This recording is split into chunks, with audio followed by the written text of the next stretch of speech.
Bloodstained, Curse of the Moon is a spin-off title from the Kickstarter for Bloodstained Ritual of the Night. This game has been developed by Inti Creates in an 8-bit style and showcases gameplay from the same era of the NES. Curse of the Moon is a love letter to those that enjoy classic Castlevania games and never ceases to impress. It is obvious to see which game Curse of the Moon takes its inspiration from, and there are indeed many similarities to Castlevania 3 Dracula's Curse and his Kickstarter side project. Thankfully, these similarities are either kept true to form or improved upon as the player makes their way through various environments to seal away demons. Branching paths are on every level, with access to these areas being dependent on who is in the player's party. Taking control of Zangetsu, the player will embark on a journey through 8 levels of adrenaline-pumping nostalgia, capped with fast-paced boss battles, while running into 3 other characters along the way. Miriam, the protagonist of the parent title Ritual of the Night, Alfred the Wizard, and Gabelle, the Alucard-type character. Each member of the roster has unique abilities and different mechanics to make them all feel and play fresh when compared to each other character. Zangetsu brandishes a sword and can attack the fastest of the crew. Miriam is the Belmont-style character with a whip and a higher jump than each of the others, and is also the only one that can slide on the floor. Alfred has the lowest health, but can wield powerful magic spells. Gabelle can transform into a bat and attacks by throwing 3 clusters of darkness from behind his cape in a wave. As this is a side project, it is no surprise that the game is relatively short. It will take the player 1.5 to 2 hours to complete the game the first time around, depending on his skill level. This doesn't take away from its charm and incredibly fun gameplay, harkening back to the classic NES games that inspire it. In order to keep this game interesting, there are 2 difficulty modes available that affect the gameplay, as well as 3 scenarios to play through. Once the game has been beaten the first time, the second scenario unlocks, and fulfilling certain requirements will unlock the last mode. The games of old that have left their imprint on Curse of the Moon were very difficult games that took some time to memorize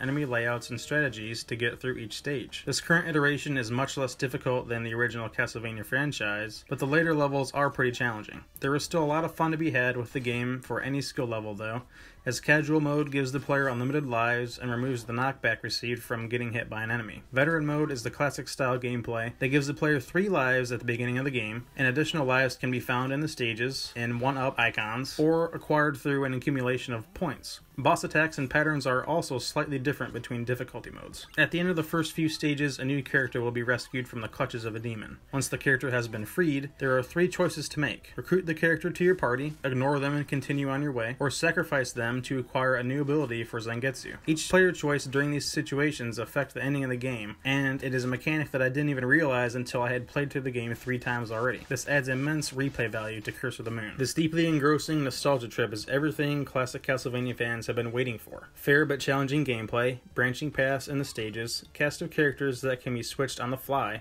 and replay value to last much longer than the initial 2-hour commitment. Bloodstained Curse of the Moon is a must-play for classic game fans, only costing $9.99 US and available for play on the PS4, PS Vita, PC via Steam, Xbox One, Nintendo 3DS, and Nintendo Switch. There is no excuse to not pick this game up and cleave the moon.